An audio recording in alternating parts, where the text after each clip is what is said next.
welcome to the penultimate round of the 2023 GB3 Championship here at our second international venue this season in the Netherlands. We're here in Zandvoort on the coast. The beach is literally a stone's throw away here, which means we get some interesting wins. I'm John Jackson, Piers Pryor alongside me, former British F3 driver, and these wins could be a challenge here for these young drivers. Yeah, it's definitely blowy around here at the moment. There's plenty of gusts going around, and it's sort of a bit of a tailwind, slightly to the side going down the start-finish straight, which will mean that overtaking might be a little more tricky than it would be if the wind was in another direction, but great to be here in Zandvoort. Another Formula One circuit, a great circuit for these GB3 cars.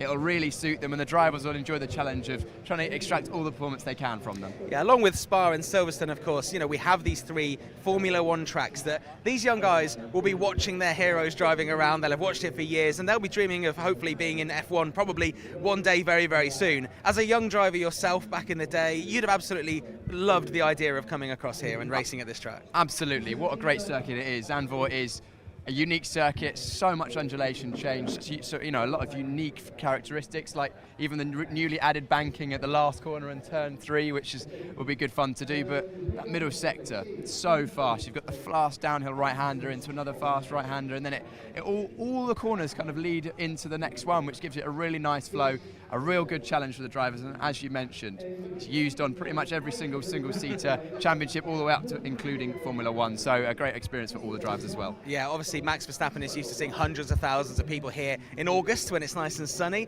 October, pretty cold, about 13 degrees here at the moment, but still lots of people getting around here. Lots of Red Bull fans, lots of Max Verstappen fans, and maybe they'll see a young driver that becomes their favourite in the future. We'll take a look at what happened in qualifying in just a second. We'll hear from some of the drivers as well. But first, let's take a closer look at the track here at Zandvoort. Well, the circuit Zandvoort being the penultimate trip for us in 2023 and our second trip abroad. A tricky circuit with a lot of undulation, the likes of Tarzan at the first corner, of course, Shivlak down at turn 6, being extremely difficult and high-speed corners. The run around the back end of the circuit as they go around turn 7 and then into this 9 and 10 sequence. Really tricky hairpins, but you've got to get 10 right with this short shoot down towards this chicane into hairpin section, the penultimate part of the racetrack. Good for overtaking, but you have to be brave to do so. It tightens up an awful lot into the high banking of the Arie Luijendijk Bok and out onto the start-finish straight once again. It is not a particularly long circuit at just 2.6 miles, about 4.3k in local money. It is a tricky one though all the way around. Less so because of the undulation, more so because of those high banks. With it being such a short circuit, we'll see a lot of laps of racing, but a lot of opportunities into turn 1 don't normally necessitate a strong move. 14 turns, all of them being extremely difficult and high speed. Of course, one of the fastest circuits, a grade 1 circuit by the FIA. Not too much in terms of that undulation, almost masked by the fact of the high banks all the way around the circuit, particularly in Arie Luijendijk, but of course you get plenty in turn 3 and you get plenty in Tarzan. It is a tricky test, especially in the difficult conditions that we see here at Circuit Zandvoort. So that's the track here at Zandvoort. You may have played it on a computer game before, you may have watched it on the TV, but what we can't get across is just how cold it is here, as I say, around about 13 degrees. Now, we've got to look at the championship situation, Piers. At the moment, we have Callum Voisin in the lead. Qualification hasn't gone well for him. He's down in 10th place for this first race, while Alex Dunn, who's third in the championship, he's on pole, and in 4th place, Joseph Loke, who is the guy in 2nd. So it could throw up, if the race and the weekend goes like this, some interesting sort of permutations going into Donington. Yeah, I'm looking forward to seeing how it plays out. Callum Voisin would like to have been a bit closer to both of his championship rivals. 10th place will be disappointing for him in race number 1. Not notoriously an easy circuit to overtake at in a single-seater slicks and wings racer car, which of course these GB3 cars are.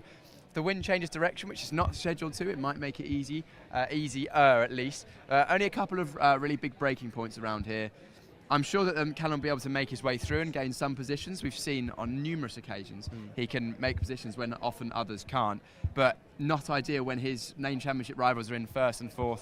And a great drive from Alex Dunn in qualifying, putting it on pole position right when it matters, and a good result also for Joseph Loke. He'll be happy to be within the top 5 and at least there or thereabouts, and probably outscoring Voisin in at least the first couple of races. Yeah, and you also have Voisin, who's going to have to push harder now, which may be interesting. We'll see some good racing from him, we hope. Let's now hear from Alex Dunn. I actually spoke to him yesterday while they were testing just ahead of things, and as you might see, it was a little bit wet.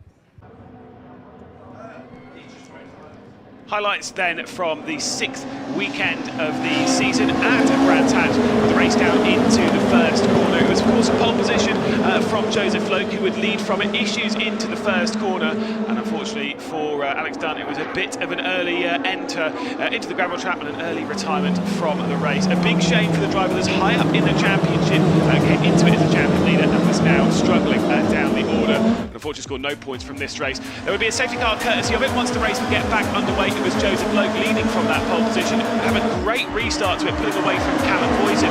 Kuharczyk and John Bennett were going toe-to-toe in towards that first corner at Paddock Hill as John Bennett was chasing a top 5, would go for the up and under. There was plenty of battling for the race lead. Whilst he went for that up and under, though, it was Matthew Rees that was charging his way up after a poor qualifying, working his way through the order, and then there was a bit of an unfortunate moment from David Morales around the back end of the circuit. That would bring out the safety car once more, and again another perfect restart from Joseph Loke, doing it slightly differently this time, as there was Michael Shin trying to work his way past Jared Poberski, going through the hairpin at Druids. The race down the hill once again to Graham Hill Bend would lead plenty of side-by-side, and it was Nico Christodoulou. Again, a poor qualifying from him, but he was showing some excellent speed and proving that you can pass around the Brands Hatch Grand Prix circuit. Matthew Rees under a lot of pressure from John Bennett after he made his way through. The Welshman trying to keep his eyes on a 6th place finish, but at the front it was a comfortable race from Joseph Loke, taking his 4th win of the season and beating Callum Voisin to another victory. Voisin still winless in 2023. Would that change in the next race? It was Voisin this time from pole position, his 4th of the season, but it was a better start from Joseph Loke into the first corner. The race down the hill would once again leave them side by side up towards Druids for the first time. Callum Voisin desperately trying to find his way through, and Joseph Loke muscling him over to the right hand side of the circuit. Callum Voisin would hold off though, pole position, and now starting to lead laps, looking for his first victory of the season. Plenty of drama in the background as there was side by side, including John Bennett running wide on the exit of Druids after some muscling off, courtesy of all of that side by side action. Big shames for some of them, including the number 3 of Noah Ping, receiving some front wing damage on that first lap. Have to return to pit lane to get that repaired. Callum Voisin leading and looking strong, very strong indeed. Meanwhile, there was plenty of battling behind all of that. Mackenzie Creswell trying to fight his way through and did indeed get past James Headley. That's Headley off the road. Mackenzie Creswell looking for his 4th consecutive podium in the GB3 Championship, the highest of all drivers on the grid. Big moment there for Costa de Paris, going out wide and jumping into the sky as he would try and head his way onto the Grand Prix circuit. Meanwhile, James Headley was working his way back up the order after that mistake. That one was on Zach Taylor, and finally it's taken a long time for a victory this season from Callum Voisin. He'd come through the final corner. It would be a 9th podium, but a first victory of 2023, an important one as the tables are starting to swing, closing into the final moments of the calendar. Of course, into the all-important reverse grid race, points for all those positions gained for those in the background, and it was Daniel Mavliatov starting this one from pole position. Drama already into the first corner between one of the Douglas Motorsports car and Arthur Ojon. It'll be out into the gravel trap, and that would of course bring out a safety car. An instant issue right on the start, which is so easy to do so, and it also carried on down the hill. Gerard Shea having his problems. The race would continue for some though, as the drivers are trying to work their way back at the order. Of course, that one being Devin Morales and Michael Shin fighting their way through in the background. Once the safety car did come out, we get the race back underway. Mavliatov with a perfect restart to a fairly asleep Lucas Styko, who then found himself under an awful lot of pressure from Noah Ping into that first corner. Of course, Nico Christodoulou, the Ardent VRD teammate, also in tow. Meanwhile, Callum Voisin and Joseph Loke and Alex Dunn, they were all working their way up bit by bit, up the order, position by position.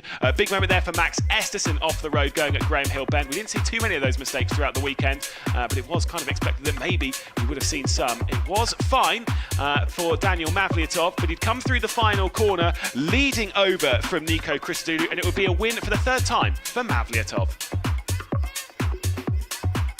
Well, Alex, welcome to a lovely day here in the coast of the Netherlands at Zandvoort. It's not ideal conditions, is it really?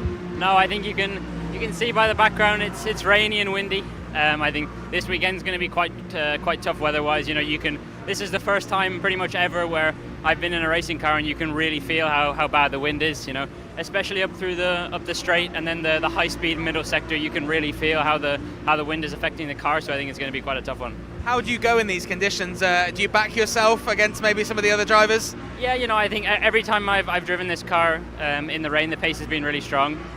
So there's no reason to believe why we shouldn't be the same this weekend. I think catching up to Callum and Joseph is going to be pretty difficult over the next 2 rounds, but I'm going to try my best and give it everything.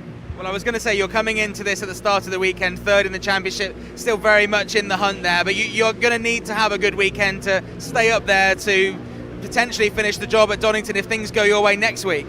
Yeah, I think, to be honest, ideally I need pretty much 2 Spas to happen again. I think I need to do what I did there the next 2 weekends in a row. It's going to be hard, especially with the points we're at in the championship. Callum and Joseph aren't going to make silly mistakes that cost them a lot of points. They're both clever drivers, so making up that gap is going to be quite hard. But I'll do my best and see if I can make a few things happen. This is the second race weekend we're having outside of the UK, and also the third Formula One track that we're racing at this year, which is great.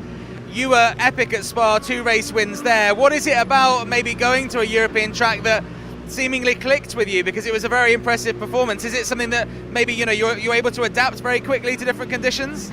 Yeah, I've always been quite adaptable, and I think for whatever reason I've always gone well at the European tracks. I've been pretty good in the UK as well, but I feel like even though the tracks aren't a whole lot different, for whatever reason when we come to Europe I just seem to step it up a little bit. So I don't really know why. It just seems to be that way, but I'm not complaining. Okay, look, we're going to get out of this rain, but best of luck this weekend, and we'll hopefully catch up with you on the podium. Thank you. And as I mentioned there, Piers, Alex Dunn, really, really good at Spa, 2 race wins there, and that was kind of where his season kick-started, wasn't it? Yeah, that high-tech Pulse 8 team's clearly got a strong car whenever they go to any of the flyaway rounds that we have. Well, I say flyaway, more truck away, but more like drive a very, very long distance away and get up very, very early to get here, but we are here. Yeah, exactly. So Spa and Zandvoort, circuits that they will have used high-tech Pulse 8, and Road and Carlin, for example, and Arden actually, in Formula 3, Formula 2, and in previous championships as well. So potentially that little bit of extra knowledge those international teams have will have come into play this weekend and allowed Alex Dunn to have a strong qualifying. But home teams from the home soil in the UK, like JHR Development, still with strong qualifying with Loken in 4th, for example. Yeah, and as I say about the weather and that it's cold and it's windy, you might be able to tell that the sun has come out over Piers' head there. So very, very changeable here. We also have to talk about Nico Christodoulou. Nico Christodoulou is in 3rd place on the grid, and also Mackenzie Creswell. Something's really clicked for Mackenzie Creswell, qualifying 2nd. Yeah, Mackenzie Creswell has had some good form of late. He's been really fast and once again showing that for the elite motorsport team. Again, another British team, qualifying in 2nd place. And Nick Christodoulou has been really fast this weekend. In pretty much every practice session, he's been right up there, or more often than not, also the fastest driver for his Arden VRD team. Arden VRD clearly got a good car underneath them as well, with Headley being right up there in a lot of the practice sessions. Headley didn't quite switch it on when he needed to in that final qualifying session that we've just had. But hey, Headley's still within a backwards chance of a decent result in the championship, because I think he's currently sitting there in 4th place. Yeah, and we have 2 new faces on the grid, although one of those new faces isn't quite as new to the GB setup as he competed in GB4 last year. Let's reconvene with one of our old GB4 drivers. Well, fancy seeing you here, Jack Sherwood. How are you doing? I'm good, thank you. Nice to see you too. It feels like it's 2022 all over again. Then we were speaking about GB4. Now we're speaking about GB3. You must be excited to make your debut in GB3 this weekend here in a very wet, a very windy, a very challenging Zandvoort. Yeah, no, I'm really looking forward to it. I've enjoyed the car in the few days I've done, so yeah, a bit of a step up for me, but yeah, the pace has been good today. Despite the conditions, it's been quite blustery and quite wet, so yeah, I've really enjoyed it, and yeah, looking forward to getting going. Nice to be back in the paddock, seeing you and a few other friends, so yeah, looking forward to it. Well, welcome back. What's the biggest difference that you've noticed going from that GB4 car that you really got to grips with last year compared to this GB3 car in the limited amount of testing you've done so far? I think, it's kind of a different beast, really. With the Halo, it's a bit of a different driving style, and obviously a lot more aero and high-speed performance. So, yeah, it took me a while to get used to that Halo and to get used to the aero and just kind of different ways of driving it. But after this, I was pretty on top of it, and yeah, just fine-tuning stuff now. So, yeah, we'll see where we end up. The team have done, a really good job of getting me up to speed. It's always hard jumping into a championship towards the end of the year when everyone else has been doing a full year of it. So yeah, expectations aren't too high, but at the same time I want to do well for myself and the team. What about the track? At the moment we're being blown away sitting in this or standing in this awning at the moment, and obviously I guess you've done some sim work and can that replicate the amount of wind that we've got here this weekend? No, I think it's very hard. You know, like the feelings you get in the car are very hard to replicate. You know, the way the wind moves the car around, people think, you know, it's like being in a road car, but it's not. The cars are very sensitive to wind, and it can change a track completely from one day to another. For example, like corners can go from being, you know, easily flat to a big lift, so or a break even. So yeah, big change for us from day to day, especially with the gusts at the moment. You know, they're in all different directions, so it's very easy to get caught out in the high speed corners just by a random gust, and you can't do anything about it. So yeah, very hard to prepare for conditions like this, but I'll try and do my best. When you come into the championship at the end of the season like you're doing for this round, what is the aim? What are you hoping for out there? Is it just to see how you get on in the car, to see how you like the car, or do you have a target in mind? I think it's, yeah, you know, it's a bit of fun for me as well. That's the main thing, you know, enjoying my weekend and driving some really cool cars around a really cool place. But no, definitely from a performance side, definitely, I think we could have the pace to be in the top 10 this weekend, maybe just outside. So that's probably the goal. And you know, it's always nice to impress people at the end of the year, and it makes it a bit easier for us going into next year if I do well here. So yeah, you know, it all adds up, and yeah, trying out different cars as well. GB3 could be an option next year for us, so get as much mileage in the car as we can, and you know, it doesn't hurt. You know, practice makes perfect, so as many miles as I can get in a race car is ideal for me. And also, you've been with Chris Dittman this year, and you're continuing here in GB3. That must be good as well, because you know that team, you know how they work, and you come into it not having to get to know everyone. Yeah, definitely. I think you know, I've carried over my mechanics from F4 to here. The engineers I've all worked with before, so you know, they know what I like from a car, which is important. And yeah, I'm settled in with them already, so it's not really a different environment for me. I can just get straight down to the driving side and not have to worry about the team. So yeah, no, I've really enjoyed being back with them for this round, and hopefully we'll have some good success together. Well, I think you'll agree, Piers, it's great to see Jack Sherwood back on the grid, qualifying towards the back there, but he's only had very limited time in the car, as he said to me there. We also have another driver who we're going to hear from a little bit later on, Patrick Herzenrode, who's been competing elsewhere, but, you know, getting his experience up, so it'd be good to chat to him a little bit later on. But last time out, it was Brands Hatch, Piers. It was a little bit warmer than this, in fact, probably the warmest we've had this year. Let's take a look at some of the highlights from last time out in the GB3 Championship. Well, that was last time out at Brands Hatch. We're now on the penultimate round of the championship, and it's the kind of time of the year, Piers, where the young drivers are looking, like Jack Sherwood said, at what they're doing next year. And we know that Callum Boyce, in the championship leader, and also Max Esterson have been testing in FIA F3 this past week. You know, they've been there in Spain doing that testing. How do you think that might have affected their preparations to be here at, you know, an unfamiliar track at Zandvoort? Some would say it might affect them because, of course, each different single-seater car has a slightly different way of driving. So you'll have to drive the Formula 3 car and the FIA F3 car slightly differently than you will the GB3 car. And it, you know, some people think that might throw them off, but these drivers, especially Callum Boyce and Max Esterson, who we've seen multiple podium winners and race winners in the championship, I'm sure they'll be able to flip-flop between the two just fine. But it's just great to see that there's already that progression opportunity for the drivers in the GB3 Championship into what is the next step in the FIA F3 Championship. And they were doing quite well, actually. I think Callum had a pretty decent pace, and so did Max.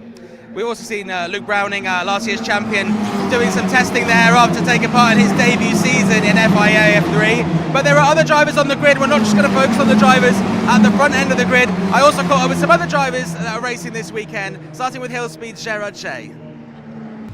Yeah, I think we have great pace this weekend. Obviously, first session we got P9, and second session we didn't do any laps. So yeah, it's easy.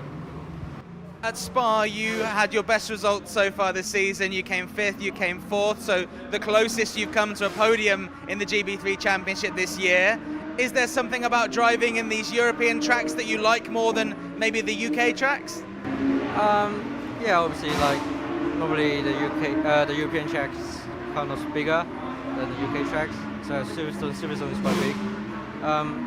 But yeah, I just kind of like this high-speed tracks, like fast and furious track. This is obviously a Formula 1 track as well, and we've seen some great Formula 1 races here. We also have Spa, we also have Silverstone on the calendar. It must be quite a cool moment for you to be able to drive at these F1 tracks in the GB3 Championship?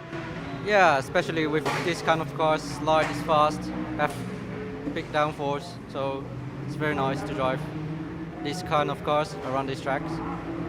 What are you hoping for this weekend then? What do you think is achievable? Just try to do my best. I don't think I have any pressure. Yes. Okay, thank you for spending some time, and hopefully these conditions get better. Yeah, thank you. Well, we're now here at the Road in Carlin awning with John Bennett. It's treacherous out there, John, but what's it like out on track? You've had a couple of practice sessions already. Is it as bad as it looks here in the paddock?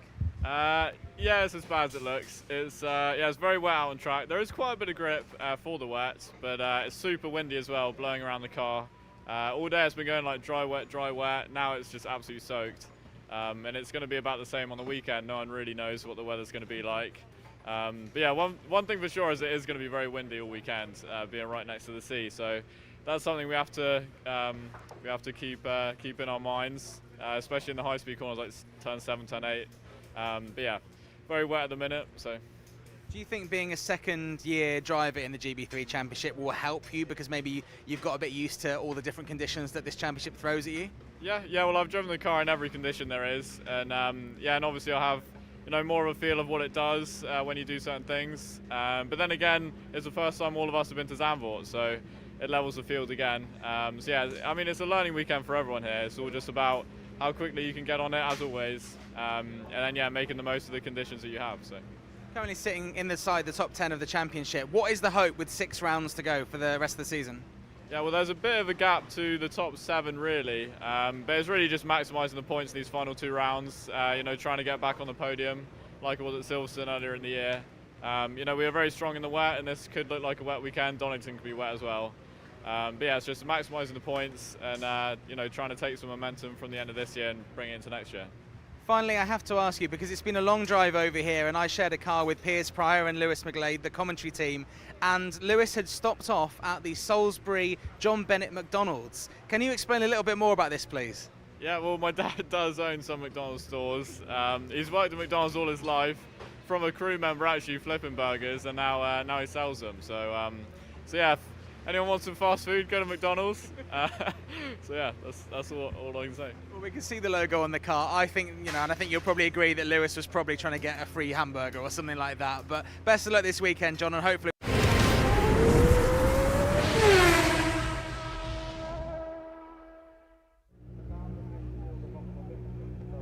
Well, we're now in the assembly area here, Piers, but we could be like near the beach in Weston-super-Mare. The wind's so strong here in a blustery winter's day. It's really interesting to see. When we were up there in the grandstand, the wind wasn't so bad, but down here at track level within the sand dunes as we are now, as we see the cars getting ready behind us, this wind is really whistling through here, and I can completely see what you mean, that it's going to be a challenge should anything, should it change direction, for example, and do something that these drivers aren't expecting. Yeah, the wind affects these GB3 cars quite a lot, actually, more than you might expect if you haven't driven a single-seater.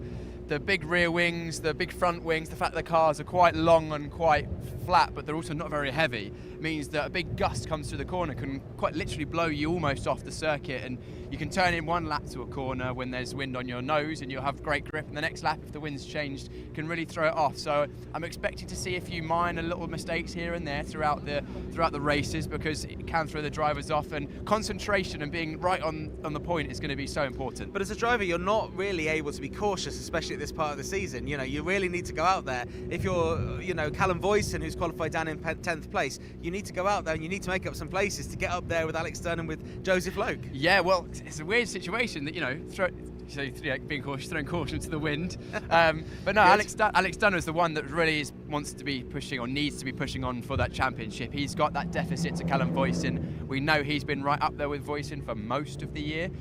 Unfortunately, that DNF at Brands Hatch really put him on the back foot. He's more than a race win behind Voisin in the points, but he's done exactly what he needed to do. Pole position in qualifying for race 1. Not far behind him in P4 is Joseph Loke, sorry. Yep. But yeah, you mentioned Callum Voisin. He would be hoping for consistent results that he's been showing all season, but unfortunately, down in 10th position there, the number 35 car. Yeah. So he's got some work to do this weekend. Well, we talked about the fact that he's been doing FIA F3 testing this week, and would that distract him? Would it maybe put him on the back foot a little bit? Maybe that's got something to do with it there. We're going to chat to some of the drivers in just a second. But Piers, we need to look at the tyres, because last time out, we've just seen the highlights from Brands Hatch. It was incredibly warm. We've gone from the hottest race of the year to probably the coldest race of the year here in Zandvoort. So these drivers are going to be used to getting in the car the last time they were racing and have the tyres kind of switched on from the start. Here, they're going to really have to work to heat them up. How many laps would you say they need to get these tyres up to speed? Yeah, well, Brands Hatch, the ambient temperature was about 30 degrees. The tyres would have been sitting on the grid at 30, 35 degrees, and therefore to get to like say 80, 90, which is operating temperature, that's only 60 degrees, whereas now they're sitting at probably about 10 degrees. Yeah. It's freezing. To get that temperature, the full operating temperature, it's going to take at least probably a couple of laps until they're right within the window. And that opening lap, so the lap from here in the assembly area to the start-finish line, and then the warm-up lap is going to be quite literally that. So it's going to be about warming the brakes, warming the tyres, getting everything ready to go, because it's going to be tricky to overtake around here. The easiest opportunity will be on the first lap. So Alex Dunn obviously on pole position there. Mackenzie Creswell will be on pole position for the second race a little bit later on today. He's in second place here. If Mackenzie Creswell wants to take a win here, you think that that first corner is going to be where it's at? Because if you can get a lead here, and as you say, it's hard to overtake, we don't see a mistake from him, and he gets around in the first corner, that could be it for him. Yeah, I mean, to be honest, it's by the looks of it, from what I've seen, I'm not actually seeing them line up on the grid yet. I think that the pole position is in the lead on the left-hand side, and then second is on the inside on the right. So if Mackenzie gets a good start away from the line and can pull alongside Dunn into turn one, he could be on for another win here. He's shown great pace this season. That elite motorsport car is working well. Mackenzie is second-year driver in this championship. Could be a dark horse for the win. Yeah, it's easy to get confused because these drivers are all moving around on the grid. Let's take a little walk and see who we can find. Who should we chat to, Piers? Should we see what Mackenzie's thinking about? Yeah, you go and duck in there and speak to Mackenzie and see how he's feeling. Mackenzie, can we grab a quick word for the live stream? Mackenzie, good qualifying session, P2. You're on the inside for turn one. You're going to have a race of it? Yeah, for sure. I'll give it my best go. It's definitely the dirty side of the grid, but if I get a good getaway and get up the inside, then it's absolutely possible. I think the race will be probably decided on the first lap because I think it's going to be difficult to overtake. But no, I'll give it my best shot, see what happens. Mackenzie, thanks for chatting to us. Yeah, confirmation there that Mackenzie thinks the first lap is going to be where the race is decided. Yeah, you would imagine so. I'm glad he agrees with me there. We've got Mike Epps here. We can see having a chat with Joseph Loke. Mike Epps is Joseph's driver coach. What would you be saying if you were a driver coach at this business part of the season? I mean, we'll try and get a word with him, but obviously we don't want to interrupt them as they're talking about last-minute things. Generally, by this stage of the race weekend, and when the driver coaches are chatting to the drivers, they're not planning anything new. They're not giving any new information. It'll either be something the driver coach has noted that might have changed, so the wind direction, or it'll be, for example, the just consolidating what the drivers and the coaches have been chatting about up to the session throughout the weekend, just being like, right, remember, we need to brake late into turn 4, we discussed that. At the start, remember the procedure with the tyres. It's things that they've already touched on. It's just the driver coach will be consolidating what they've already touched on. Well, we've just had a look at Matthew Rees's car as well behind there. You can tell the difference between those cars because Matthew Rees obviously having the Welsh flag on there, being a proud Welshman. We will have a chat to him a little bit later on, but also we've got to talk about Nico Christodoulou, who's just over my right shoulder here.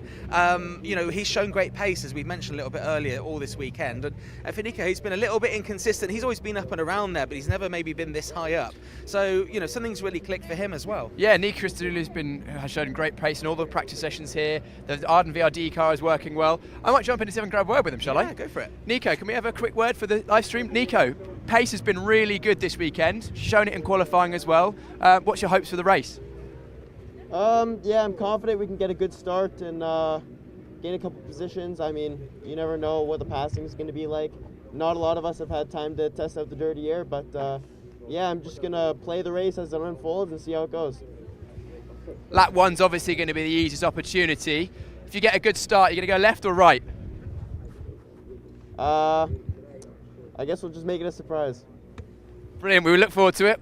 Hopefully it goes well for you. Thank you, Nico. Yeah, Nico Christodoulou for Arden VRD, great qualifying from him. Obviously we have the Red Bull emblazoned car behind, 2 places behind of Suta Arau here. And, this is a track where we see Red Bull celebrated every single year. Obviously Max Verstappen, a huge home favourite here, and there's even a mural which we'll hopefully get a shot of a little bit later on that they've drawn of the Red Bull car. And I would imagine if you come here and you're a Dutch person and you have no skin in the game, as they call it, you're probably going to see that Red Bull car and go, well, look, by association we're going to be supporting Suter around. You know, Suter's quite far back in the championship table now, but it seems like he's got things together here and put in a decent few laps. Yeah, it's been good to see Suter have a good qualifying session. He's had a difficult few rounds, especially at Brands Hatch, having that monster shunt in qualifying, which put him out of race 1, and then having to come through the field in race 2 and 3 is difficult. But Suter in that Red Bull liveried car, going to get some support, I'm sure.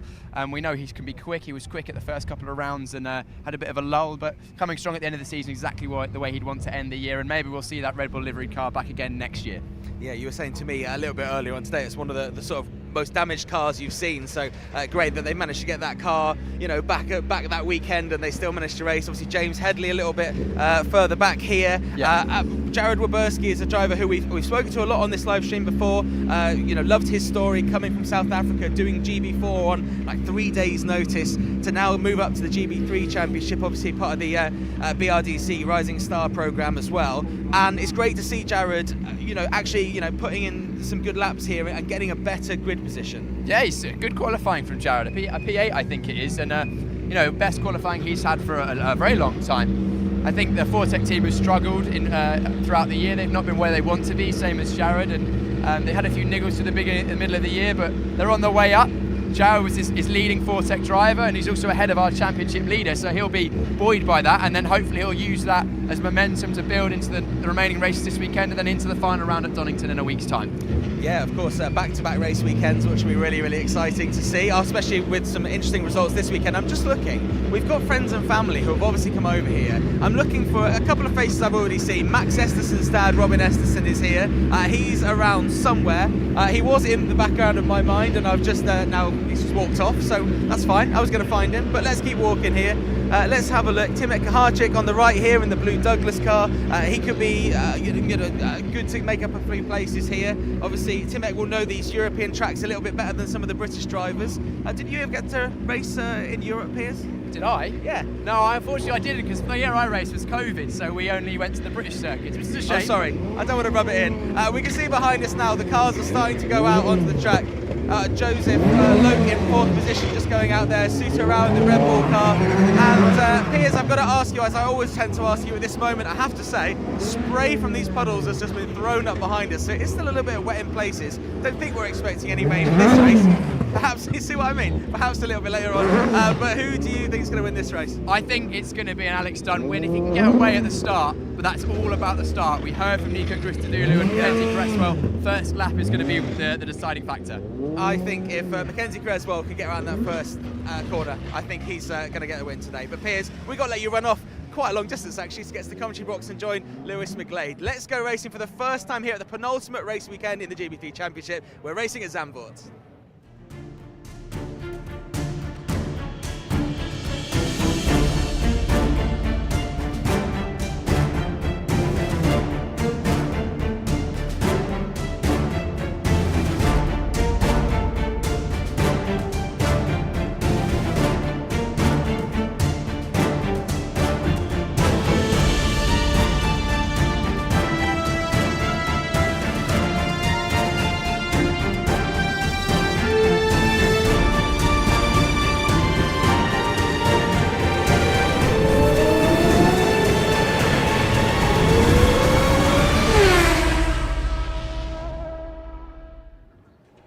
All good things must come to an end, and we are rushing towards it. Just 6 races left to go in the GB3 Championship, partnered by the BRDC.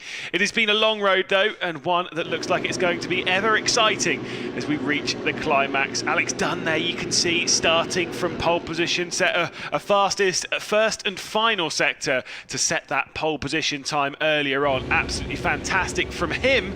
But of course, he needs to bounce back after a poor run back in Kent in West Kingsdown. There is a look at Mackenzie Cresswell, of course, a reminder of how many podiums he had. I think he didn't have a podium in the last race, because it had been the reverse grid race, but after that, or before that, it was 4 consecutive podiums. Nico Christodoulou on a bit of a return of form, actually did an incredible job, pace-wise, and showing some of the pace that he had back in Brands Hatch, the way he was working up the order. Same with his teammate Noah Ping. Arden VRD have looked really fast this weekend through the practice and qualifying. A bit to talk about courtesy of that qualifying session once we've gone through the starting grid. I'll give you a bit of an update as to how things have played out, because more has happened between qualifying and the start of this race. There's plenty of things behind the scenes to go through.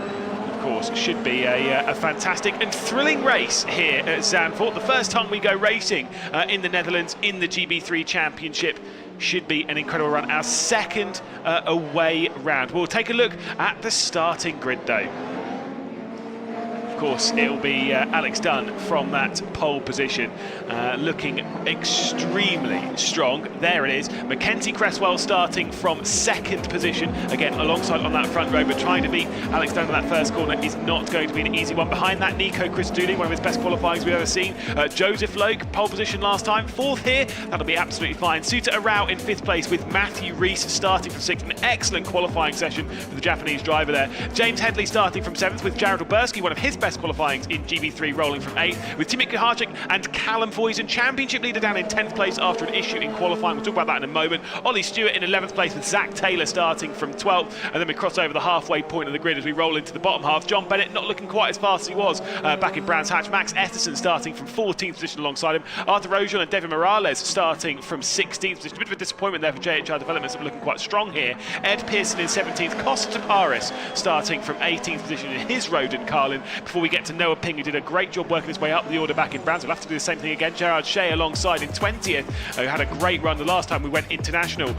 Debut for Jack Sherwood. He'll be starting from 21st. Of course, Mavliatov alongside, who's in Rotor on his debut. And then we get Gerard Shea. And then at the back of the field, Sean Rashid. And of course, Michael Shin. Now that is the important one there. Michael Shin was ejected from qualifying after a bit of a transgression, we believe with Callum Voisin, into turn 1, and that disqualifying drops him down to the back of the grid. Of course, Callum Voisin toward the back end of the top 10 with that 10th place quali. So a big shame there. But what can Alex Dunn do from that pole position? Piers Pryor thinks that it might well be Mackenzie Cresswell making a move on that first lap. Maybe Alex Dunn could hang on. I get the feeling whoever leaves turn 1 as the race leader may well cross the line as the race victor. It is very difficult to pass around here, especially with the tailwind that we've been getting on the start-finish straight. It's been basically you won't get as much slipstream from doing so. You won't get as much advantage from saying so. The dive bomb into turn 1's not quite as easy. I'm sure Piers can tell us a little bit more about that though. Yes, it's very, very windy out there. Start is going to be so important. We heard it from the drivers. We mentioned it a number of times already. But this long run down into turn 1 is going to be our main overtaking opportunity outside of the first lap. Of course, completely flat out to the last corner because of the banking. Yeah, certainly so. You had quite a bit of a run there. That's a long way from the assembly area. But we'll I'll let you catch your breath, mate. We'll see what Mackenzie Cresswell could do. Because, of course, again, his form as of late has actually been very, very impressive. He's been running really, really strong, picking off solid results consistently, especially when it comes to the amount of podiums he's picked up. You reckon he might win, though?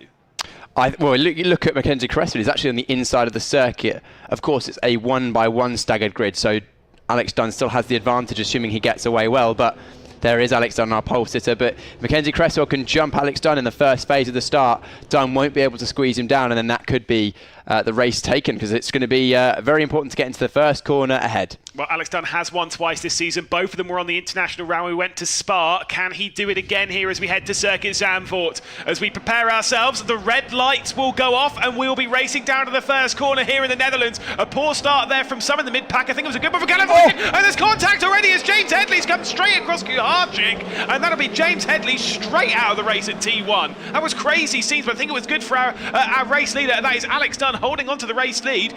No real change inside the top 5. Werberski tried to go up the inside of turn 2 there, but couldn't make it work. And with 3 wide going round turn number 3, and Werberski trying to go on the outside is leaving him vulnerable on the exit, and now Voisin has managed to make his way through. Yeah, here comes Callum Voisin, and so that is him past in that red highlighted Rodin Carlin. There is T-Mac Kuharczyk in the number 7 Douglas Motorsports, that blue car, trying to work his way back up after that transgression with James Headley. Quite hard to see what happened, but when you saw like 3 and 4 wide, maybe he didn't realise there was another car on his outside. Who knows? Poor starts from some, good starts from others. It always causes issues into the first corner as they head their way on the exit of Sheaflack through 7 and then into 8. This is where things tighten up, but the safety car is out, we believe, is it? Yeah, safety car's out. There's that Michael Shin who's actually not been able to make it off the grid. That's a real shame for Shin, of course, but let's settle down, have a look at the order. So it is still Dunn from Cresswell, Christodoulou and Loke, so no change in the top 5-6 positions.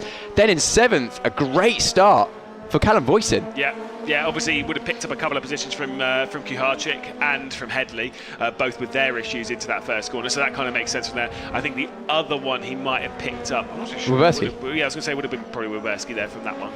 I will say, give a shout out to Werberski, qualifying 8th. That is a solid effort. We'll take a look again at a replay. I want you to talk me through this. What actually happens here? So good start from pole position. Let's have a look at Headley and Kuharczyk. So Kuharczyk's second phase was very good, went left. Look at the blue car, number 7 on the right-hand side of shot. Headley in the middle of the road. Oh, he gets forced across because it was Rees that cut very aggressively from the right to left-hand side of the circuit. So unfortunately, I think that's just a bit of a racing incident. It was Headley avoiding Rees, which put him into the side of Kuharczyk. Okay, so we again we'll watch this all the way up to turn 3. Again, this heavily banked corner. I absolutely love how they've reprofiled this section. By the way, I think it's so much fun when you get it right. But you can see all those high lines being taken. Kuharczyk trying to get past John Bennett. The low line being run by Zach Taylor. Look at that straight around the outside from Morales.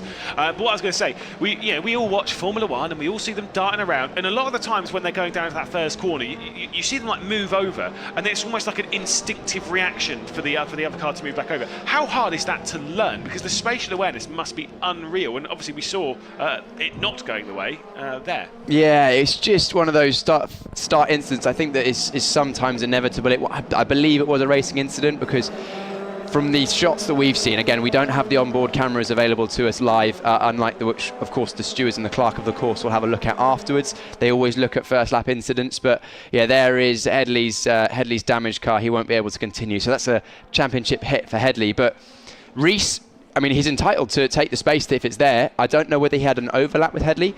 Headley potentially might not have known that Kuharczyk was overlapping on his left-hand side, but he saw Rees come across, moved out of the way, and unfortunately there was wheel-to-wheel contact. And yeah, it's a real shame. I think Kuharczyk also lost out in that, coming over the line in 12th position, so losing a few. Good start from Zach Taylor and John Bennett, though. Yeah, it's not like in NASCAR or something like that where you've got a spotter telling you what's going on. I guarantee Matthew Rees didn't know that there was 2 cars there. Probably would have known that there was one. Probably would have known there was Headley there.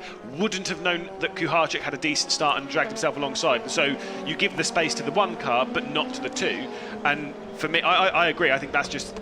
It kind of sucks a little bit, but it's one of those racing deals. It is just a racing incident. Yeah, it's quite literally the definition, because everyone in that incident kind of did something that they were entitled to or should have done. Yeah.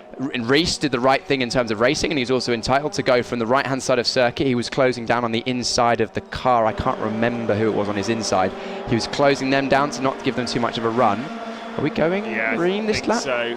I think so. They've got Headley's car out of the way, so we go green. Finally, they head their way through the Ari Lyndike curve and then up towards the turn 1. There's already moved in the background. That is Christodoulou trying to get his way past Mackenzie Cresswell. So Christodoulou in that number 2 Arden VRD car, the charcoal grey, trying to get around Cresswell. Bit of a lock-up from a couple into the first corner, but Cresswell's going to hold firm. And now Joseph Loke's going to try and pounce here. The 84 to the inside, battling for the championship. He cannot take any major risks in this, but must make progress, must take advantage of the poor qualifying from Callum Voisin. Yeah, must do. It's a good start from Alex Dunn. He was actually very switched on. I think there was a couple of drivers further down the field, including Arau and Voisin, that weren't really ready for the restart that lap time around. And you can see the gaps that have been opened up there between 4th Loke that we're looking at now and the driver behind, who is Arau, who's now under pressure, of course, from Rees. And then also Voisin's dropped off the back of Rees too. So not the best start not the best restart for those drivers.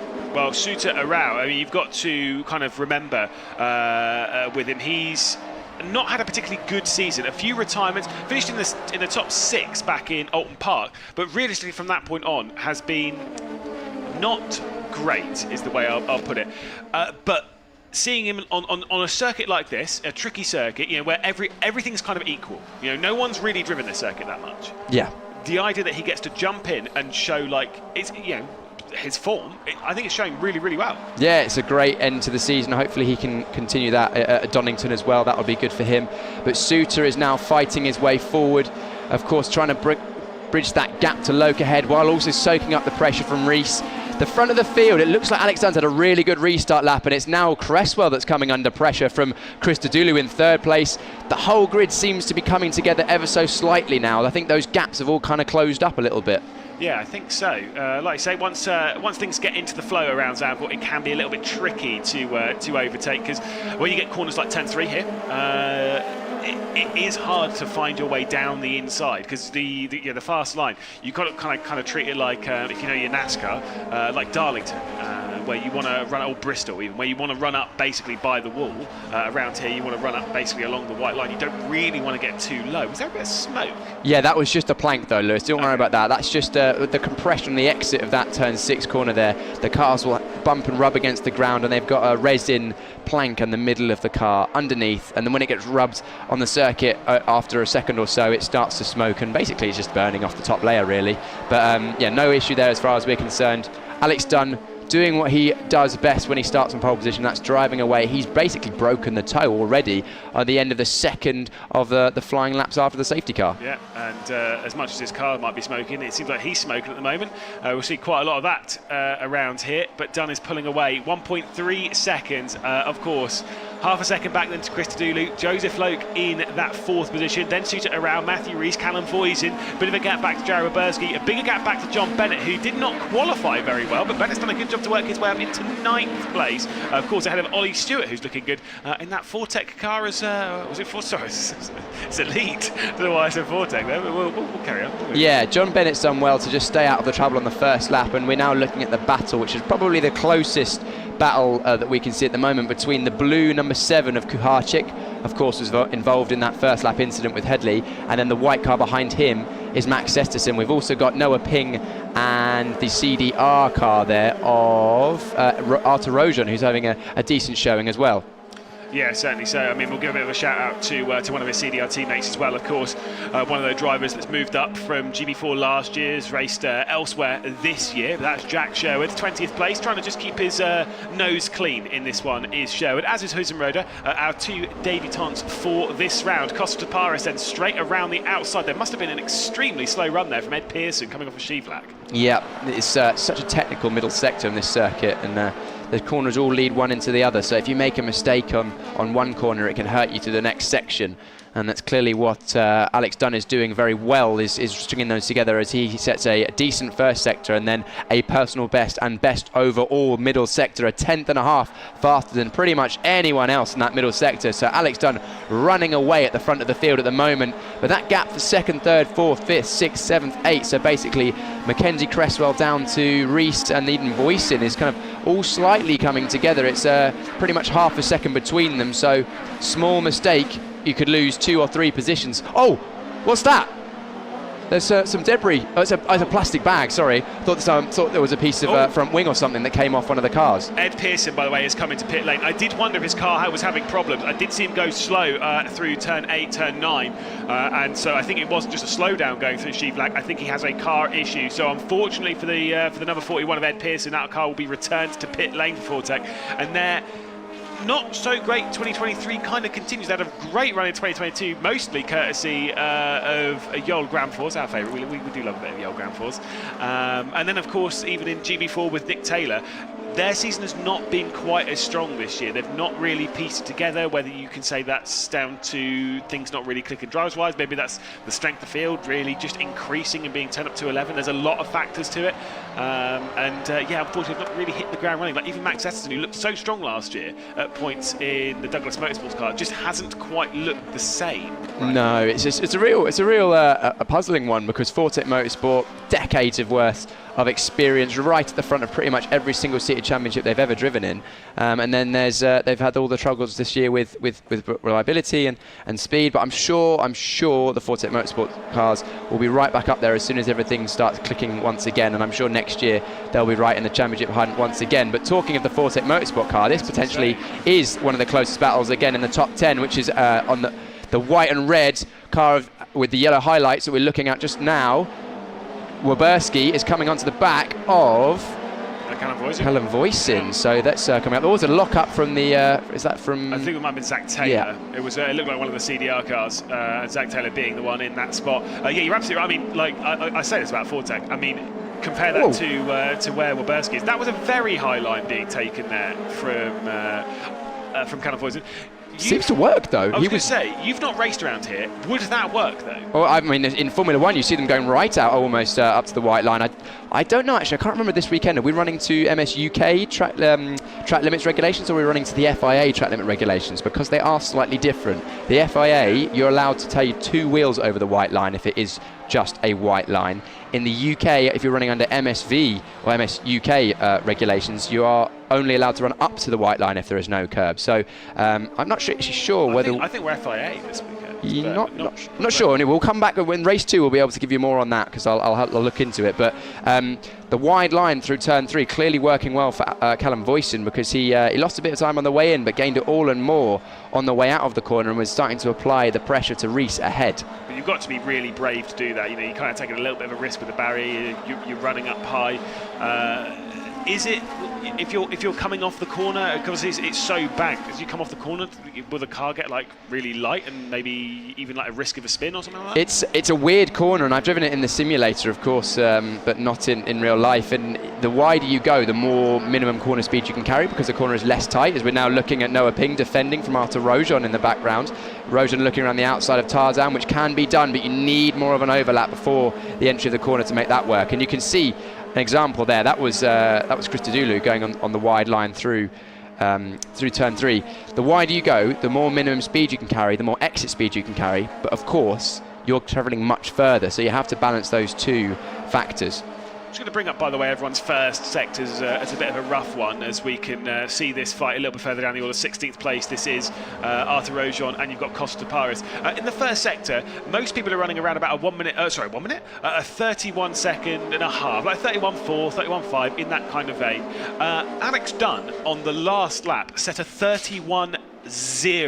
That is 3 we don't see too many drivers going 3/10 faster on a lap, let alone in the first 30 seconds of a lap. That is unreal how quick that was. Yeah, Alex Dunn's got some serious pace, as is demonstrated by the fact that since the safety car about 5 laps ago, he's gapped Mackenzie Cresswell and the rest of the field by about 3.7 seconds. We're now looking at the fight between Esterson and Morales, and the gap has come down over the last few laps. So it's now less than a second. Well, less than a second. You can see it in the shot there. So that's another potential battle for position. But the speed that Dunn is showing, and the consistency as well. I mean, every single sector, every single lap. It was another purple sector in the final sector with a 27.69. Cresswell, for example, 27.9, then Christodoulou 27.8, 27.8, 28.0. So he's almost 3.5, 4 tenths faster than everyone else in the final sector alone. Could it be potentially, obviously, how the tyres work? Could it be that Dunn's taken fresh tyres? I don't know if you've got a look. Obviously, they might have cycled them in qualifying and removed that, the kind of like the sticker basically on it, so you won't actually know if they're brand new. But could it be that Dunn's running on new tyres right now? Dunn's tyres in the Parc Fermé or the assembly area weren't brand new. So I don't know whether he's done a run on them in qualifying or not. It's harder to tell because this season it seems like that the done thing by the drivers, pun not intended. That was nice. Yeah, the done thing is to do sort of one run on each of your set of new tyres to try and get a good qualifying time, because it's so important. But it makes it a bit more difficult. But I think it's just purely the pace that Dunn is showing. He was fast in qualifying. He was fast in every dry session that we had, and he's doing it once again. I mean, the gap, 4.2 at the start of this lap. It's going to go out by 2 tenths in the first sector, a tenth in the second sector. It's going to be another, it's going to be up nearer 5 seconds by the end of this lap. Yeah, by the way, for people wondering, obviously our regular viewers that know we've done GB3 before, when we've had a safety car, typically that safety car means that we will end the race under time. That is, as far as I can see, as far as I can count, and again, never trust the commentators' maths, that is not the case at the moment. We will be good to run to the lap count, so there will be 4 laps left. There's about 5 minutes left on the clock, so we should have 4 laps left of this race. Anyway, should there be any other safety car intervention, then maybe things will change. But at the moment, we are running all the way to the end of this race, and Dunn is running away from literally everyone else. Yeah, although finding some pace in that previous lap was Nico Christodoulou, who's now set the purple final sector. He actually went a little bit wide on the exit at the last corner, so clearly that minimum speed he carried wasn't removed when he went wide. Now Matthew Rees is now coming under some stronger pressure from our championship leader Callum Voisin, as I think it's all caused by the fact that Souter Arau was struggling with a bit of pace. Souter Arau is backing Rees into Voisin. It's a 3-way fight. Rees is going to be both trying to attack and defend at the same time, which is always difficult. And I think we're going to be looking for a potential shuffling of position, maybe even at the end of this lap going over the start-finish line if either Rees or Voisin can get a good exit out of the last corner. And also, not the only fight that's coming to a head. It looks like that was Christodoulou was under increasing pressure also from Joseph Loke ahead of them. Yeah, I mean, you've got to remember with Loke here, he's got to score as best as possible. He came into this round sitting 14 points behind Callum Voisin. We'll update you on the championship standings after this race, do not worry. But at the moment, yeah, kind of trying to maybe gain an extra little bit. And Callum Voisin, though, if he wants to work out an extra position, guess who he's got to get past? Oh yeah, a JHR Developments driver, Matthew Rees. I'm sure that's not really going to be on Matthew Rees's mind, but he could potentially help the team out here, could help his teammate. I'm not sure that there's no team order in this, absolutely not. They're all entering of their own volition.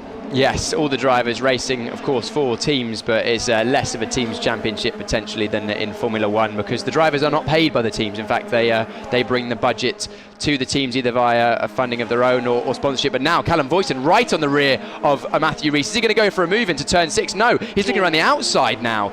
This is definitely coming to a head. Oh, and Rees is going wide. That might allow Voisin at the inside. No, a little wobble from Voisin meant that he couldn't get up the inside. He's going to be right. This pressure is clearly getting to Matthew Rees at this stage of the race. I think being backed in at the start of the lap up a little bit by Souter Arau has now meant he's had to go defensive, and a slide through that right-hander has just given Matthew Rees a bit of breathing room so he doesn't have to defend into the next section of corners. But I expect Callum Voisin to continue applying that pressure because it's clearly working, and he might be able to make a position up. And at this stage of the season, every position closer to his championship rivals, who are Joseph Loke in 4th and Dunn in 1st, is going to be helping him no end. Yeah, 2 laps left to go. Obviously, this battle for 6th is pretty on fire because Callum Voisin knows he needs to get on with it. I said I'll give you the update after the race. I'll give you the update now. Why not? Callum Voisin at the moment would have 368 points. It would be 360 for Joseph Loke. He would have closed up 5 points. But Alex Dunn will also be closing back into the mix. He'll be 22 points off the lead at 346. As things stand, this could change dramatically in an instant. Yes, this could change in an instant. The one important thing that I think that shows there with those provisional championship points that we just went over is it would take Alex Dunn from 42 points behind to 22, which is then less than a race win. Yeah, that's an important thing because that means that if it stays like that for the rest of the season, then it takes it to the last race of the year for Alex Dunn. And now, once again, it looks like Callum Voisin is really strong out of that turn number 3 into through the 4 and 5, the flat-out right-handers, into 6, the downhill right there. Because every lap, he's as close as he ever is into that right-hander. But unfortunately, that downhill right-hander at turn 6 is so fast, and you barely brake in these GB3 cars, that you can't actually mount an overtake unless you get an overlap before you turn in. It's more about dealing, like I say, really with the corners afterwards, going through like 8, 9, 10. That's where you want to move, which you can set up in Shivlak. I will say at the moment, Souter Arau is doing an incredible job. He's dealing with the pressure of Matthew Rees, someone who came into the season expecting to be a championship contender, with an actual championship contender. He's looking for his first top 5 in GB3.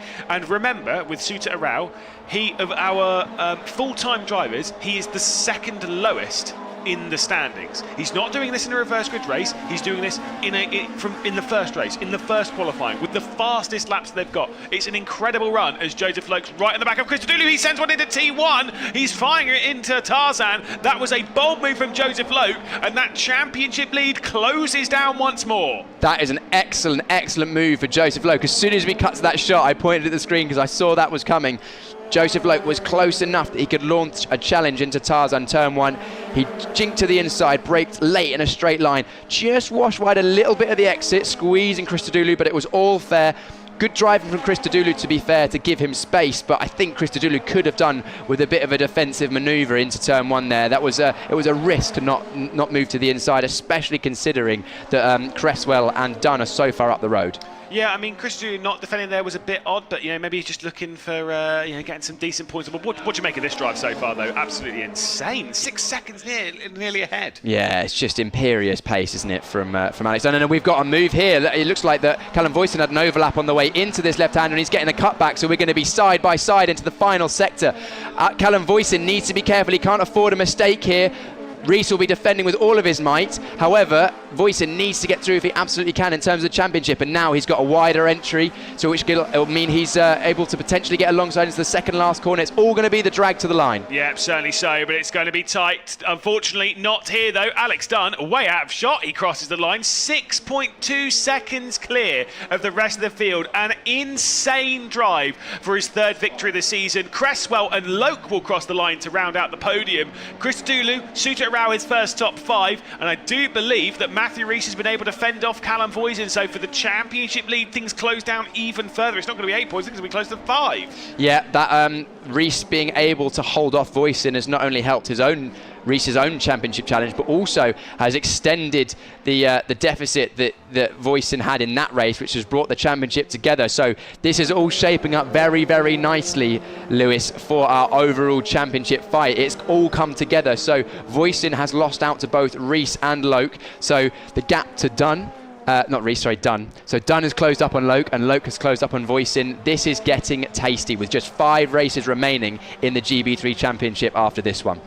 Wow. I mean, again, exciting stuff. But Alex Dunn taking the victory. Like I say, it's his 3rd of the season. But he's showing himself as a bit of an international man, isn't he? He won twice at Spa, winning here as well. Yep. And importantly, let's just clarify, if he does end up moving on into FIA Formula 3, etc., things are looking really, really good for him because he's doing well on the circuits which he'll potentially be racing in that. Alex Dunn then taking the victory. Mackenzie Cresswell, Joseph Loke in 3rd position with Nico Christodoulou and Suter Rao in the top 5 for the first time this season. Matthew Reese, Callum Voisin, Jared Oberski, John Bennett and Oliver Stewart rounding out the top 10. Then we've got Zach Taylor, Kuharczyk, Max Esterson, Morales, Arthur Ojon, Noah Ping, Costa Paris, then Gerard Shea, Daniel Mavliatov a bit further down the order, and of course the debutants in Jack Sherwood, Patrick Hosenroder as well, and Ed Pearson retiring from the race late on, joining the list of James Headley, Michael Shin and Lucas Styko, Sean Rashid down the order as well. So big shames there for those of Sean Rashid not actually taking to the start of the race either, so there have been some dramas from that one, but it was an interesting 13 laps here at Zandvoort, and I'm sure we'll be seeing plenty more from that. Of course, Alex Dunn taking that victory, looking really, really strong, and looking to maybe move himself back into championship contention.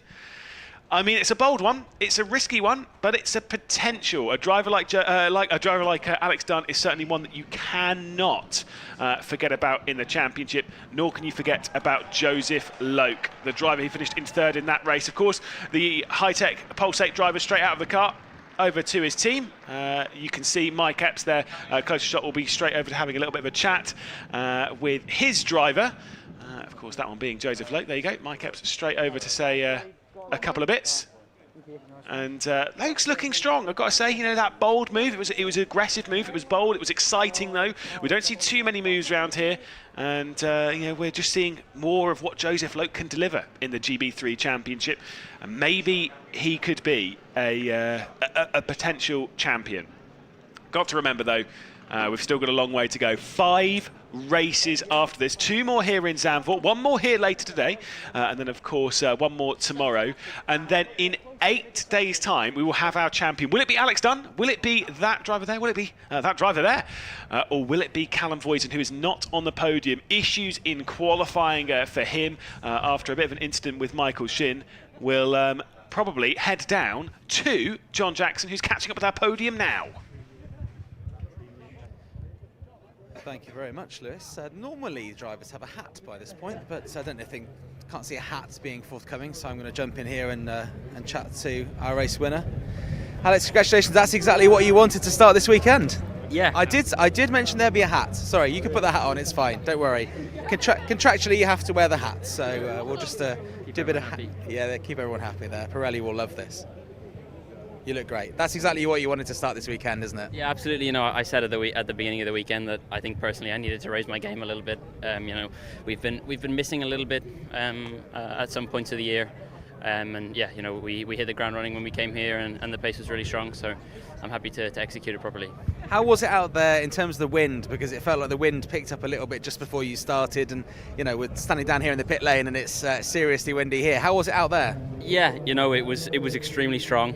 Especially down the straight, I could really feel the wind pushing the car and pushing on my head, and then up through the mountains and then into T7. It was quite hard as well. So yeah, definitely was pretty tricky, but still good. Excellent stuff. Alex Dunn, race winner for race 1 here at Zandvoort. Congratulations, driving for High-Tech Pulsate. We're going to find Mackenzie Creswell now. We'll just come around here. Mackenzie, congratulations. Good qualifying from you, obviously starting P1 later as well, but managing to get back on P2. Things are really going well for you. This second half of the season, things have really clicked. Yeah, been really consistent the last couple of races. Quali was good, didn't quite get the double pole, which I was hoping for. Just didn't quite have the pace of Alex there. He just opened that gap more and more every lap. Those are my worst tyres, so hopefully in the next race I'll be a little bit closer. But no, yeah, we're just missing that little bit. They've got a big gap now between race 1 and race 2, so we're going to analyse and hopefully be better. Having seen what Alex has just done from pole position in that race, it must make you very confident for race 2. Yeah, for sure. I think if you get away from the line first, then it's going to be pretty difficult to lose it. Obviously anything's possible, and we saw Joseph make a move on the last lap, so yeah, still need to keep the pace up, but yeah, I think if I get a good start, then it's hopefully in the bag. It's never in the bag, but like, you know, I think it's mine to lose from pole.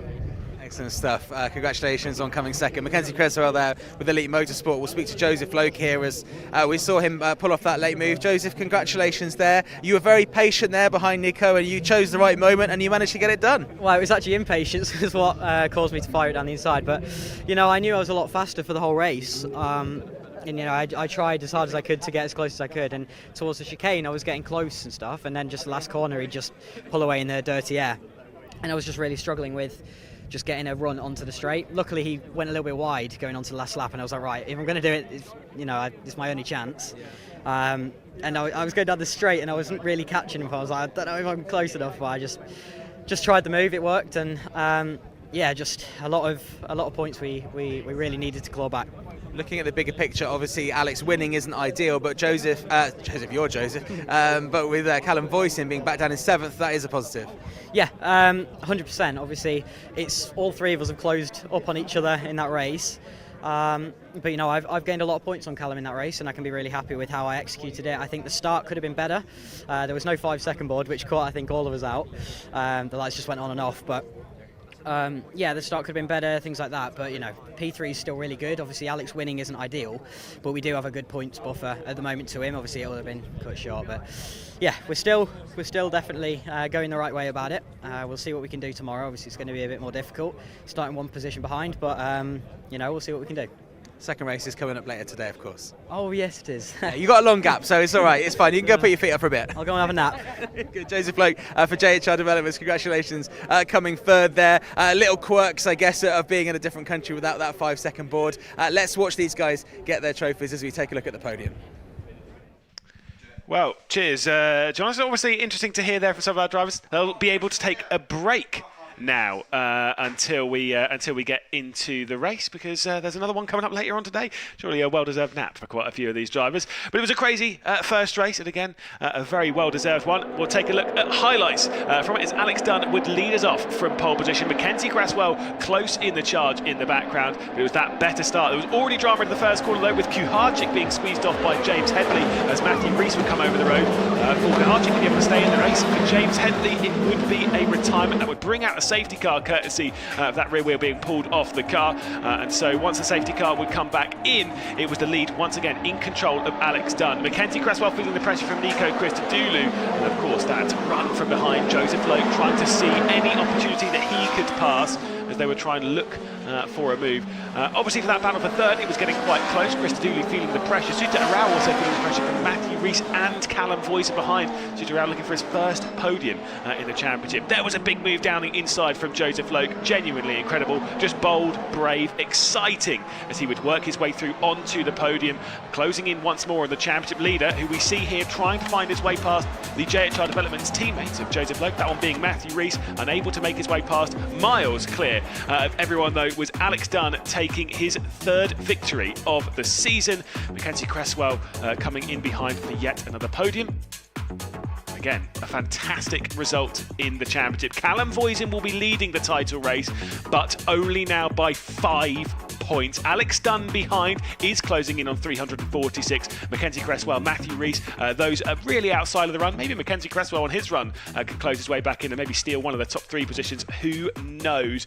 Very, very exciting indeed.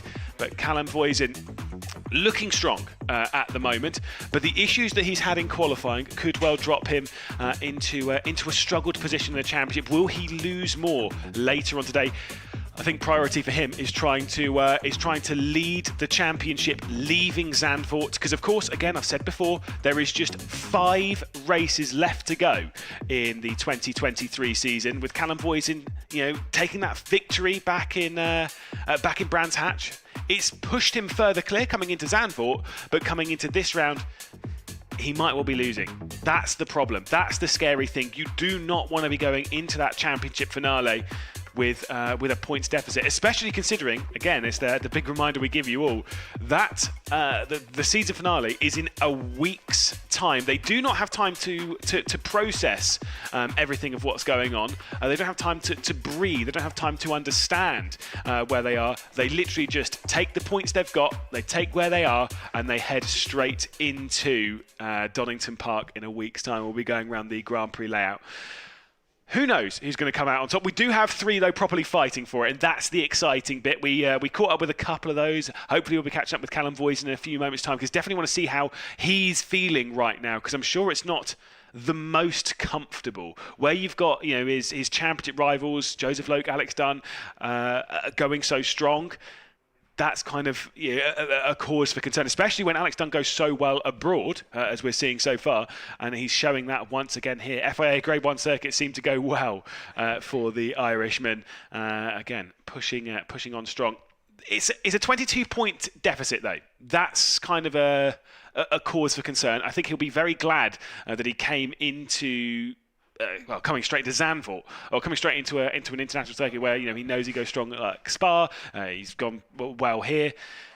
The only issue for quite a lot of these drivers is where they're going to end up in the reverse grid race. Of course, it'll be a reverse grid from the qualifying that we saw. That's race 3, I know, but still, you've got to prepare yourself mentally for it. If you know race 1 didn't go well, if you didn't qualify well for race 1, then looking forward to that race 3, maybe even thinking, look, we get what we get from race 2, and we focus forwards. On that reverse grid race, and maybe score some decent points from there. But it's such a difficult circuit to make those overtakes at. Although we did see some from Joseph Lowe, so who knows on that one. Lowe doing an amazing job. We'll talk a little bit more of that move. We'll talk a bit more of that move from Lowe. So we'll head down though into the pit lane, because you've got bored of my waffling. It's time to catch up with some of our drivers. Hi Lewis, yes, I am here, and can you believe it? There's this thing called the sun, and apparently it's come out here in Zandvoort, which is very, very nice. The wind has luckily sort of cut down a little bit. I'm saying that with a very tentative voice because you walk around a corner here and the wind absolutely hits you. Like I'm describing it before, like it's like a seaside town, and it is a little bit like that. You walk around the corner, suddenly loads of wind. Oh, James Headley. Suddenly I'm here. Suddenly you're here, and you've been out of the car for quite a while. What happened out there? Yeah, well, suddenly a car came just straight across me, and then I had to take avoiding action, and then unfortunately, I think it was Timek, I think he clipped me and then took my rear suspension off, so literally nothing I could do. I was just avoiding, someone doing something, so yeah. Yeah, I called it in the commentary box. We only saw it from the front angle, of course. You've got a better view. We didn't see any overlaps, but it looked like Matthew Rees was on the inside of the circuit defending from someone low. You were going high, and Timek, we got a good start on the left-hand side of you. Matthew pulled across. We didn't see if there was an overlap, and it looked like you just had to jump out of the way, and at that point you're just avoiding a collision, and unfortunately then the contact happened between you and Timek. Put us in the cockpit. What was your situation? Yeah, well, obviously, as a driver, you got two choices, but obviously it's just instinct. So you can either just stay where you are and then watch a car hit you, or just try and avoid it and hope there's not a car in your left. So I think to be fair, I think it was close of me not making contact. It was just so unfortunate that we did. Yeah. And it's just one of those things. Like my start was really good as well. The lights went off so quick, and it was there was no 5-second board either, which I think everyone was a bit surprised about. I guess racing in a different track abroad, different rules, I guess. Yeah, and you've still got you still had a decent qualifying, so you've got another good start for race number 2. So you're just going to kind of forget it and move on. Forget it and move on. Redemption. Nothing to lose now. I'm starting P4. Got good tyres, so yeah, it's going to be full send and just get the boys a trophy because they definitely deserve this. Yes. Let's touch on that. Arden VRD this weekend. I feel like you've really recently, as a team, come on a long way, and especially this weekend, every practice session, all three of you have pretty much been up there, especially you and Nico. And of course, Nico did a great job in qualifying and just got pipped for the podium, unfortunately. Yeah. But no, the Arden VRD team have clearly moved up in the world, or moved up a little bit. Yeah, I think the car recently has been in such a good window. We've done a couple of test days and really found some things, and honestly, it's really good. And it's just so unlucky. I mean, literally, I went purple in qualifying as well, and then red flag came out. So it was it's just, I don't know, not the weekend for us. But yeah, at least Nico was doing a good result. Talking to Nico, yeah. But anyway, James, that was unfortunate for you. We'll see you later on. Nico, we were just chatting about you.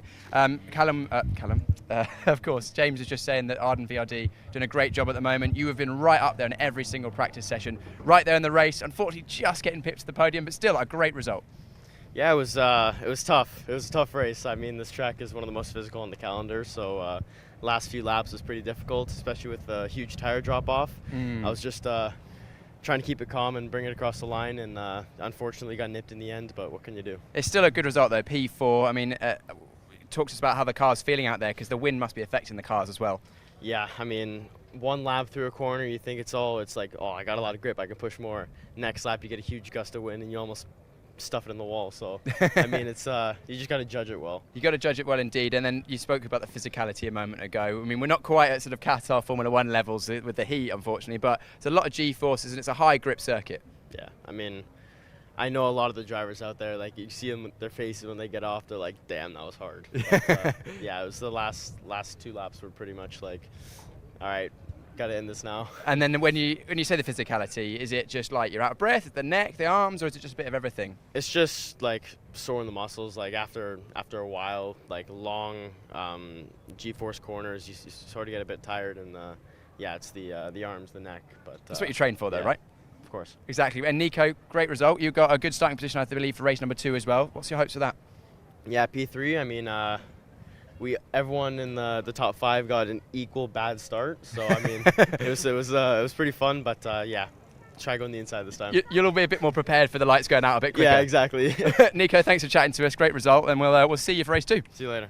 Yeah, thanks very much, Nico. We're just getting a couple more drivers here just from their awnings. And Piers, I mean, this is ridiculous now. I was just saying that while you were grabbing James there. The sun is out now and the wind has completely died off. What's going on? Well, I say completely, but it's definitely a lot more pleasant than it was 10, 15 minutes ago, let's put it that way. But then again, I looked at the weather just before the race and it said there was hail at 2 o'clock, so, who knows? Well, hey, look, the next race is coming up a little bit later on, so hopefully if there is anything like that, it will pass by then. It's just going to be just after 5 o'clock if you're thinking of when that second race is. You would have heard this, Piers, but I was chatting to Joseph Loke, he thought he was racing again tomorrow. So a little bit of a shock in the world of Joseph Loke. He was expected to go and put his feet up and look at some data and just chill out. But yeah, he's got another race coming up in about 5 hours' time. Yeah. We will hopefully get some more drivers just coming through now. They're just getting brought around to us. But looking ahead to that second race, I mean, Mackenzie Creswell will start on pole position. We've just seen what Alex Dunn did from pole position. Do you think Mackenzie's got it in him to get his first race win in the GB3 Championship by doing exactly what Alex Dunn's just done there? I don't see why not. I think Mackenzie didn't quite have the pace of Alex Dunn. I mean, Alex was probably 2 or 3 tenths faster than pretty much anyone else on circuit, pretty much every lap. But with Alex not starting on pole position, he doesn't have that advantage of clear air. And we saw in that race, not that many overtakes. It's not easy to overtake around this Zandvoort circuit. So if Alex is caught behind some cars, it's unlikely that anyone's going to be able to get past Mackenzie Creswell, assuming he gets away at the lead of the race and doesn't make any mistakes. What I was going to ask you, and we heard from Alex Dunn saying that they were a little bit surprised, kind of what James just said there about no 5-second board. Is that something that they would normally say that in a driver's meeting, I'm guessing, but I guess, you become used to seeing that 5-second board if you're a driver in this championship and you forget there are potential quirks coming abroad? Yeah, it's always slightly different procedurally. I think they're supposed to have the 5-second board, but hey, ultimately when those lights go out, you go, and the drivers that were a bit more prepared were clearly the ones that got the good start, and it looks like we've got our championship leader, Callum Voisin, is coming in. You are still... yeah, you're still championship leader, Callum. P10 in qualifying, you would not have been happy with that, I'm sure. However, good recovery drive. Yeah, for sure. Definitely the trickiest. I mean, that whole qualifying was a shambles. In fairness, not really anything to do with us. I got taken out into turn 1, which is not something you usually say in qualifying, but... Look, it's a shame we have so much more pace than P10 for sure. I mean, shown in that race. So, yeah, decent recovery drive. I think if you said I'd finish P7 after race 1, I think I would have been decently happy. Obviously, I'm still not happy. I could have easily. I was so much faster than the guys ahead, but yeah, couldn't really do much. But still decent. I mean, we saw you were right on the back of Matthew Rees, who was getting held up by Souter as well in front of you. It was about a 3-way battle for sort of 5th, 6th, 7th. But no, good result for you. Race number 2. What are your plans for that one? Look, it's damage limitation this weekend. I think, obviously, collecting points is the main thing still. That's still the main target. But if we can have a similar race to that, I think I'll be decently happy. Obviously, I guess hopefully some fireworks happen again up ahead or something like that, as long as I don't get involved. But no, we've definitely got some pace in the car, so let's see what we can do. A positive outlook, Callum. I think the championships come together in the top 3, but you're still in the lead, so let's... By 5 points. By 5 points. You got 5-point lead still. 5 points, well, that's enough. That's enough. You only need 1. You only need 1. That's a good... thanks for chatting to us, Callum. Good luck in race number 2 later on today. Nice one. Have a good one. Yeah, it's a kind of tricky situation, isn't it, when you get a qualifying that doesn't go your way and you're the championship leader, but I think very, very mature there to just be like, well, I've just got to get on and do the best I can. We joked about the weather. As you were talking to Callum there, a bit of rain came down. So let's just stop talking about the weather because it's going to change a lot. There is the second race here at Zandvoort coming up a little bit later on. Don't worry, we've made sure Joseph Loke knows about that race. That will be just after 5, but check all the different timings because things can change. Just check out the GB3 Championship social media and website as well. And if you're not following the social media, just follow it on every platform because that's where you'll find all the amazing behind the scenes photos, a few video clips as well, and anything that might change with results because results are all, of course, subject to full confirmation. We'll be back for race 2 here at Zandvoort later on today. Thanks for watching the GB3 Championship.